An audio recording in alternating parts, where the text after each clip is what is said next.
C'est une terrible et effroyable histoire de disparition inquiétante de touristes américains au Mexique que nous allons tenter de comprendre ici aujourd'hui. En effet, ils sont plusieurs à avoir mystérieusement disparu, toujours en vacances, toujours au Mexique, toujours sans raison apparente. Alors, au vu des éléments techniques de cette enquête complexe, éléments dont nous disposons aujourd'hui en partie et des articles parus dans des divers médias des deux pays, aidés aussi de témoignages recueillis auprès de témoins et de proches. Essayons donc de comprendre ce qui a pu se passer en ces temps-là au Mexique pour que toutes ces personnes disparaissent subitement. A desperate search for a local teacher missing in Mexico. Patrick Braxton Andrew went for a walk while on vacation more than a week ago, and we're told he has not been seen since. NBC Charlotte's Mark Boyle taking a closer look at this case. Mark, you're at the big board right now, showing this guy's picture, and this is very scary. It's very scary, it's very alarming, and if you do a quick search on social media for Patrick Braxton Andrew's name, you will find a lot of people eagerly hoping for some kind of good information, but he's been missing now for nearly a week. So here's the latest on this investigation. He is a very well-known person in the Davidson community, 34 years old, a Davidson College grad. He spoke Spanish and taught Spanish at the Woodlawn School. Last seen on October 28th. It's been quite a while. He was expected to meet his brother in Mexico and did not show up. Now take a look at this map right here. Copper Mountain, that is the area where investigators are honing their search right now and focusing in on a mountainous area right there. But the big concern is there are a lot of violent cartels, drug cartels that are in that community.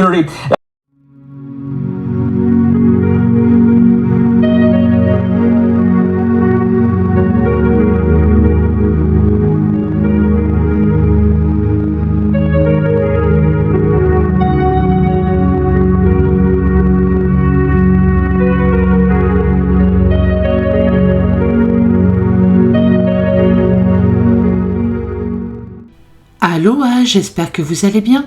On se retrouve aujourd'hui pour une nouvelle vidéo. Les effroyables disparitions de touristes américains au Mexique.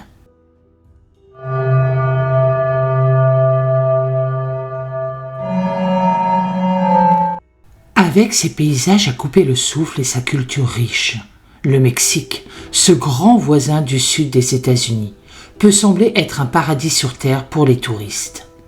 Mais attention, ce paradis peut se révéler mortel, car là-bas, des personnes disparaissent sans laisser de traces, se volatilisent sans raison apparente, et ces récits macabres nous laissent toujours perplexes.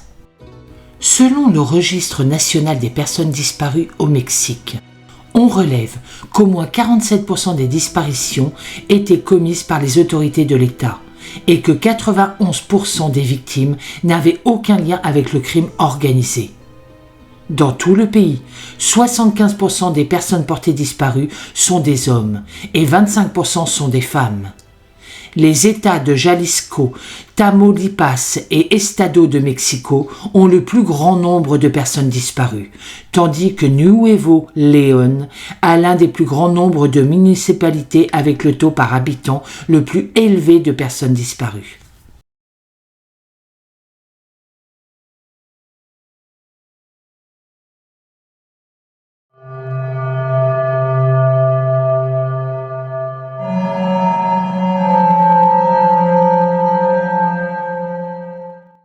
Patrick Braxton Andrews est né le 18 décembre 1983.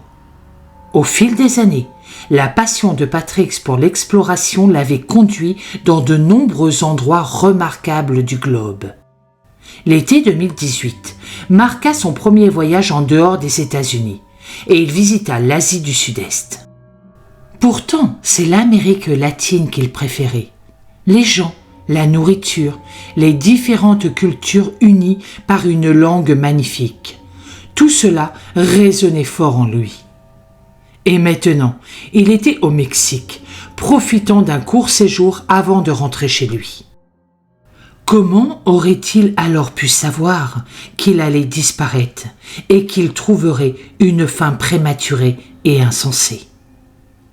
Le 24 octobre 2018, Patrick Braxton Andrews quitta donc son domicile en Caroline du Nord pour prendre un vol en direction du Mexique. À 34 ans, Patrick était un voyageur chevronné. Il avait travaillé pendant quelques années pour économiser suffisamment d'argent en vue d'entreprendre un voyage de 18 mois au Mexique et dans le nord de l'Amérique du Sud. C'est à ce moment-là qu'il découvrit son amour très fort pour la langue espagnole, un sujet avec lequel il avait eu du mal tout au long de ses études. Il apprit rapidement la langue, puis retourna chez lui à Davidson, en Caroline du Nord, où il devient professeur d'espagnol à temps partiel et propriétaire d'une petite entreprise. Et maintenant, il était de nouveau de retour au Mexique, où il prévoyait de visiter le parc national de la Barranca del Cobre. Patrick arriva à Urique, une petite ville de l'État de Chihuahua, dans le nord-ouest du Mexique, le 26 ou le 27 octobre 2018. Il s'enregistra dans un hôtel local et se mit à explorer la région sans tarder. Il n'avait que quelques jours pour le faire, car il devait retrouver son frère à Mexico dès le 30 octobre. Patrick voulait profiter au maximum de ce temps. Il était tout excité, malgré le fait que l'État de Chihuahua soit connu pour être dangereux en raison de la criminalité et d'autres activités liées aux substances illégales. Le 28 octobre 2018, Patrick parla au téléphone à ses parents. Il était alors 14h51. Puis il quitta son hôtel et partit pour une randonnée vers un endroit appelé la Playita. La journée était magnifique et tout était parfait. Mais 2 jours plus tard, à Mexico, Kerry Braxton Andrews attendait son frère. C'est là, comme convenu, que les 2 garçons devaient se retrouver. Mais Patrick ne se présenta jamais. À ce moment-là, il n'avait plus donné signe de vie depuis 2 jours. Sa famille et son frère commencèrent donc à s'inquiéter. Ils contactèrent le propriétaire de l'hôtel et furent stupéfaits d'apprendre que Patrick n'était jamais revenu de sa randonnée 2 jours auparavant. Les autorités locales furent alertées et plus de 100 policiers mexicains commencèrent à rechercher l'homme de 34 ans, ratissant la région de la Barranca del Cobre, espérant trouver la moindre trace de Patrick.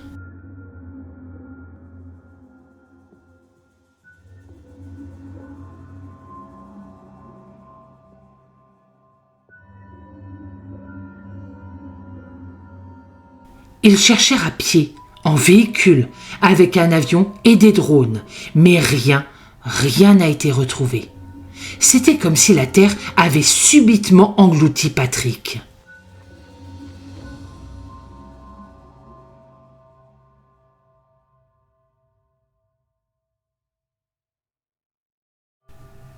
Puis, le 17 novembre de la même année, ils trouvèrent quelque chose, un indice.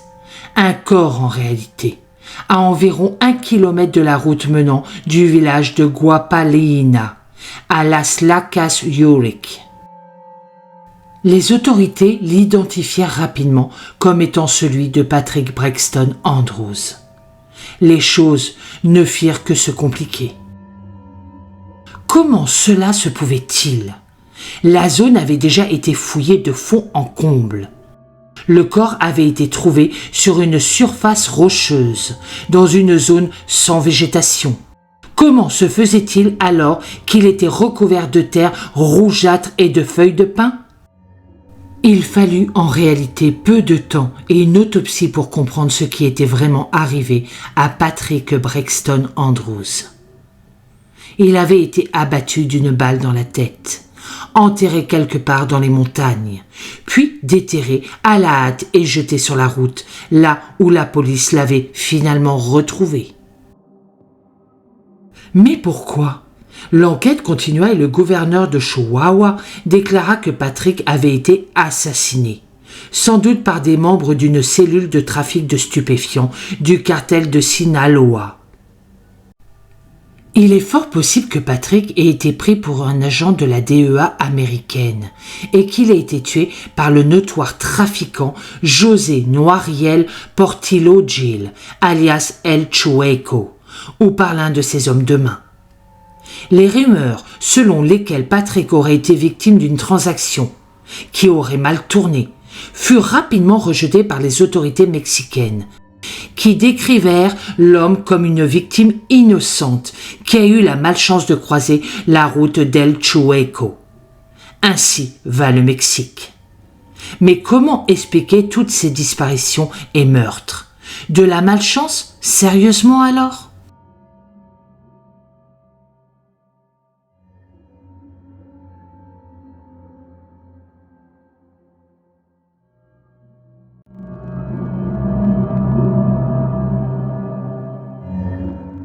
Il était plus qu'inhabituel pour Wilmer de manquer le petit déjeuner sans prévenir son ami, car depuis son retour au Mexique, l'homme s'assurait de voir ses amis chaque week-end. Sinon, sa vie était plutôt solitaire. Sa femme était décédée il y a des années et il n'avait que son chien bien-aimé, Bone, pour lui tenir compagnie. Alors, où était-il? Que s'est-il passé? Et pourquoi n'avait-il prévenu personne s'il partait quelque part? Ce n'était pas dans ses habitudes. Wilmer, originaire de Markelville, une petite ville du nord de la Californie, près du lac Tahoe, campait sur la péninsule mexicaine de Basse-Californie, endroit qu'il connaissait très bien. Pendant plus de 20 ans, Wilmer, appelé aussi Dino, et sa femme avaient fait de nombreux voyages au Mexique. Mais la mort de cette dernière en 2019 avait temporairement interrompu ses visites dans cette région. Dino vivait dans son camping-car avec Bone, son chien, dans une zone très isolée de Basse-Californie. Tant qu'il pouvait aller prendre son petit déjeuner avec des amis des environs, quelques fois par semaine, il parvenait à supporter la solitude et le calme. En fait, il aimait cette vie paisible et sans incident.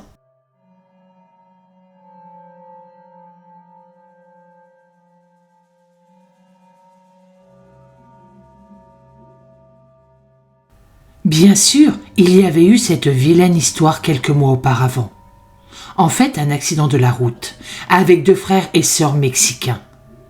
L'accident provoqua une confrontation houleuse et Dino dut leur donner 50 000 pesos mexicains, soit l'équivalent de 2 700 $ américains à l'époque, pour les dommages et les blessures qu'ils avaient subis, ainsi que pour le véhicule.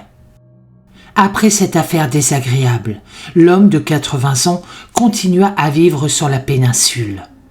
Mais manquer le petit déjeuner commun était tout simplement impensable, et ses amis étaient très inquiets. Ce 11 février 2023, ils décidèrent donc de rendre visite à Dino pour s'assurer que tout allait bien. Mais une fois sur place, ils furent surpris de trouver Bone, le chien, seul, livré à lui-même. Il n'y avait aucune trace de Dino. C'était tout à fait anormal et ils avaient un mauvais pressentiment. Dino n'aurait jamais laissé son chien seul. Il l'aimait plus que tout depuis le décès de sa femme. Les autorités locales furent alertées et les premières recherches commencèrent. Sans preuve de départ ni piste, les autorités ne savaient pas quoi faire. Mais tout changea brusquement le 23 février, lorsqu'un officier de police trouva le camping-car de Dino, presque 2 semaines après sa disparition. Le camping-car avait été incendié, ce qui poussa les autorités à croire qu'il y avait eu acte criminel dans cette affaire. 2 mois plus tard, en avril 2023, un chien pisteur spécialiste à retrouver des corps fit une macabre découverte. Il trouva un corps en décomposition, enterré dans une tombe peu profonde. Il s'agissait bien de celui de Dino. Mais qui aurait bien pu faire cela? Et pourquoi? Il ne fallut pas longtemps aux autorités pour revenir à la dispute liée à l'accident de voiture dans lequel Dino avait été impliqué quelques mois auparavant et la violente altercation. Dino les avait payés et pour lui l'affaire était donc réglée. Mais des mois plus tard, les deux individus jugèrent que le paiement n'était pas suffisant. Alors ils kidnappèrent l'homme de 80 ans et mirent fin à ses jours. Ils enterrèrent ensuite le corps dans une tombe superficielle, incendièrent le camping-car de l'homme, puis partirent. Pour l'instant, il n'y a pas d'autres renseignements suite à cette tragédie. A priori, les autorités mexicaines ont arrêté les coupables.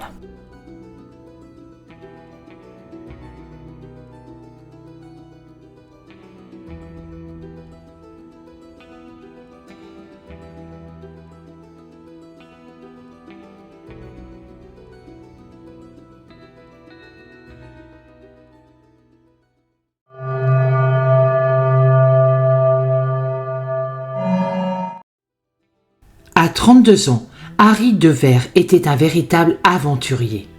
Au fil des années, il avait parcouru une grande partie du monde et avait bien compris que ce dernier pouvait être aussi dangereux qu'extraordinaire. La dent ébréchée qu'il avait reçue d'un coup de pistolet enfoncé dans sa bouche au Venezuela en était la preuve. Ce New-Yorkais venait de troquer une carrière de haute finance pour la liberté d'un voyage à moto à travers les continents. Il souhaitait vivre une dernière aventure épique avant de se poser définitivement, projetant de traverser le Mexique et l'Amérique centrale à moto pour rejoindre le Brésil à temps pour la Coupe du Monde, puis se rendre à Ushuaia, la ville la plus méridionale du monde. Mais rien ne pouvait se comparer à ce qu'il vivait actuellement au Mexique. L'armée venait de l'exfiltrer hors d'une zone très dangereuse et on lui avait dit qu'une autre escorte l'attendait dans une autre ville. Tant mieux, tant qu'il pouvait encore se rendre au Brésil pour la Coupe du Monde. Il envoya un rapide message à sa petite amie pour lui expliquer la situation, puis reprit son chemin, le moteur de sa moto rugissant.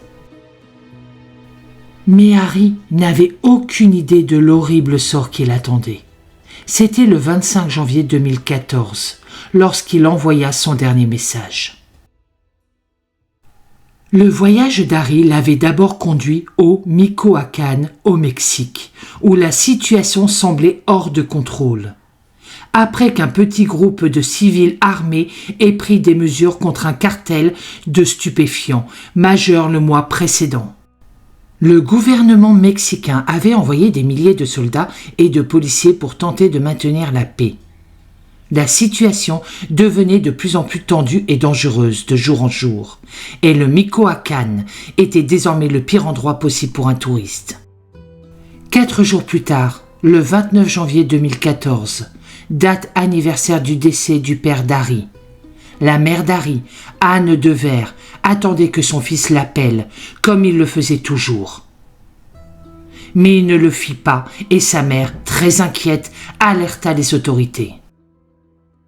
Anne avait eu un pressentiment qu'il était arrivé quelque chose de terriblement grave à son fils. Elle se rendit aussitôt au Mexique, y cherchant désespérément des réponses. Pendant des mois, les amis et la famille d'Harry passèrent au peigne fin les indices, les signalements et les fausses pistes accumulées. Ils diffusèrent des informations sur les pages Facebook dédiées aux jeunes aventuriers. Ils n'ont jamais perdu espoir d'un dénouement heureux. Puis en juillet, tout changea. À 300 miles du dernier endroit connu où se trouvait Harry Devers, les autorités mexicaines retrouvèrent une moto enterrée dans une tombe peu profonde. La moto avait été dépouillée de ses pièces essentielles et était couverte de boue. Mais le numéro d'identification était encore intact. La moto n'était pas la seule chose dans la tombe. Il y avait aussi 2 sacs, chacun contenant les restes fortement décomposés d'un homme. Anne Devers fournit un échantillon ADN à la police pour identifier ces restes. Et les résultats étaient clairs. Les restes appartenaient bien à son fils, Harry Devers. Les autorités pensent là encore qu'Harry Devers avait été pris par erreur pour un agent de la lutte antidrogue américaine et tué par Adrienne Rice Cadena, connu sous le nom d'El Tigre, un sinistre chef de gang local. Cadena fut arrêté en août 2015. La mère d'Harry expliquera dans une interview qu'elle croit que son fils était simplement au mauvais endroit, au mauvais moment.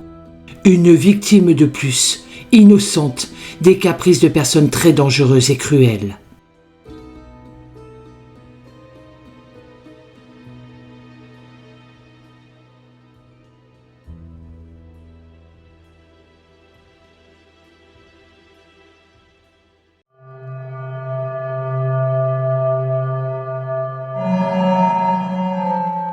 C'était simple, maintenant que le temps s'était amélioré. Ils pouvaient enfin commencer leur aventure et naviguer sur le petit voilier du Mexique à San Diego. Bien sûr, ce ne serait pas une traversée facile, mais tous trois étaient des marins expérimentés et confiants et savaient qu'ils pourraient affronter même les vagues les plus hautes et les vents les plus violents. Le départ était prévu très tôt le matin. À ce moment-là, rien ne les avait alertés de ce qui les attendait au large, loin de la sécurité du rivage. C'était le 4 avril 2023, lorsque Frank O'Brien, sa femme Kerry et leur ami William Gross prirent la mer depuis Mazatlan au Mexique. Ils entamaient leur voyage vers San Diego, en Californie. Mais d'abord, ils devaient faire une escale à Cabo San Lucas pour refaire le plein de provisions. Le matin du 4 avril, les trois passèrent des appels pour organiser cette escale, affirmant qu'ils y arriveraient 2 jours plus tard, le 6 avril. Frank et Kerry étaient tous deux capitaines de bateaux licenciés. Le couple avait engagé William Gross pour les aider lors de ce voyage de 11 jours. Le périple était ambitieux, mais réalisable, surtout avec Gross à bord, un homme qui avait la réputation de pouvoir tout réparer et qui comptait plus de 50 ans d'expérience en tant que marin embarqué. Les O'Brien et leurs amis avaient également une grande confiance en leur bateau, nommé à juste titre Ocean Bund, un voilier en fibre de verre de 13 mètres, âgé de 35 ans et venant des chantiers navals de Taïwan. Malgré son âge, le voilier était fiable et sûr. William envoya un message à sa fille ce 4 avril, lui faisant savoir qu'il prenait la mer vers 9h30 du matin. 2 jours plus tard, comme prévu, plusieurs personnes à Cabo San Lucas attendaient que Frank, Kerry et Williams fassent leur escale pour récupérer leurs provisions, comme c'était prévu. Mais les heures passaient et il n'y avait toujours aucun signe de l'Ocean Bund. Ils ne se présentèrent ni le jour suivant, ni le surlendemain. De retour aux États-Unis, Mike Argal, le frère de Kerry, commençait à s'inquiéter. Et Melissa Aspicusa, la fille de William aussi. Ils étaient si inhabituels pour eux de ne pas appeler ou envoyer de messages. Et si quelque chose leur était arrivé en mer? Il était temps d'agir auprès des autorités, qui lancèrent immédiatement des recherches pour retrouver le bateau disparu. Il n'y avait aucune trace de leur arrivée à Cabo San Lucas, ce qui ajoutait à l'inquiétude générale. Pour aggraver les choses, les autorités savaient que l'Ocean Bund n'était pas équipé de GPS et, avec les communications notoirement instables dans la région de Baja, les recherches devaient être menées à l'ancienne. La marine mexicaine et les gardes-côtes américains lancèrent des recherches massives, ratissant des milliers de nautiques carrés. Au large de la côte nord du Pacifique mexicain, une zone plus vaste que l'État de Californie. Le Canada apporta également son soutien avec des moyens supplémentaires, notamment des hélicoptères, des bateaux et toutes les technologies modernes. Mais il n'y avait toujours aucun signe du voilier disparu, aucune trace des 3 Américains. Après avoir passé des centaines d'heures cumulées à essayer de trouver le moindre indice, les gardes-côtes durent finalement prendre une décision difficile et suspendre les recherches. Au final, les gardes-côtes estimèrent qu'il est possible que les 3 marins aient rencontré de très mauvaises conditions météorologiques et des vagues de plus de 20 pieds. Mais ce qui est arrivé aux 3 Américains restera jamais un mystère. Mystère des côtes américano-mexicaines.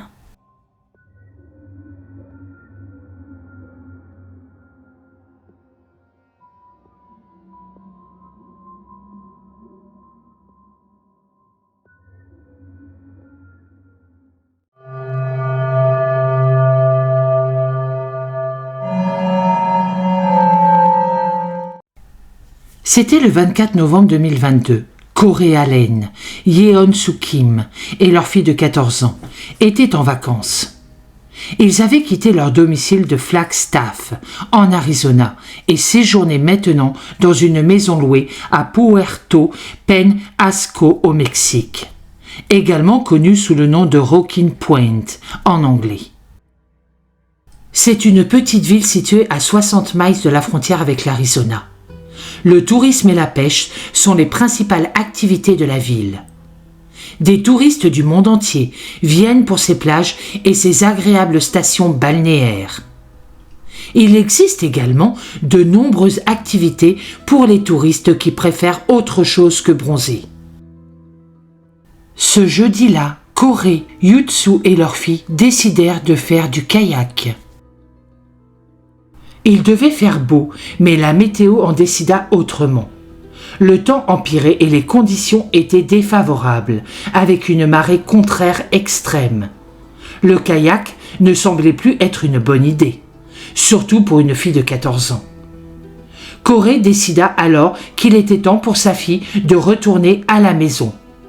Mais il ne pouvait pas la laisser partir seule. Le vent se leva encore cet après-midi de Thanksgiving, assez fort pour soulever les vagues en furie.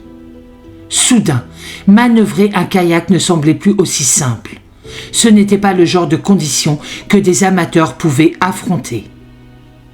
Alors que le vent devenait violent, la marée tournait avec une force qui faisait reculer le rivage. C'est à ce moment que Corey comprit qu'il était en danger. Ce n'était pas un endroit pour une adolescente. Non, il allait d'abord assurer la sécurité de sa fille, puis revenir pour récupérer aussi Yuzu, sa femme. Après avoir laissé sa fille de 14 ans en sécurité, Corey retourna sur la plage pour retrouver sa femme Yuzu. Mais au fur et à mesure que la journée avançait, l'inquiétude de leur fille grandissait. Ses parents n'étaient pas revenus comme promis. Elle donna l'alerte plus tard dans l'après-midi et une recherche à grande échelle commença. Des volontaires fouillèrent sur terre, sur mer et dans les airs, à la recherche du couple disparu. Pendant ce temps, des membres de la famille prirent l'avion pour le Mexique afin de s'occuper de la fillette restée seule. Dès le dimanche, l'espoir de les retrouver vivants commença à s'amenuiser. Et toujours cet après-midi-là, un bateau de pêche local découvrit un corps à environ 8 miles au large, près du Mayan. La protection civile et les pompiers de Puerto repêchèrent le corps avec ses caractéristiques qui correspondaient à l'une des personnes disparues. Un membre de la famille confirma la triste nouvelle. Il s'agissait bien de la mère, Yeon-Soo. La recherche continua pour retrouver Corey. Mais c'était comme si Corey s'était volatilisé. Après quelques jours, la famille décida d'arrêter les recherches. Plus tard, le kayak de Corey fut retrouvé au sud-est de Puerto, mais il n'y avait aucune trace de l'homme. On ne le retrouva jamais. Triste fin de vacances au Mexique pour cette famille américaine.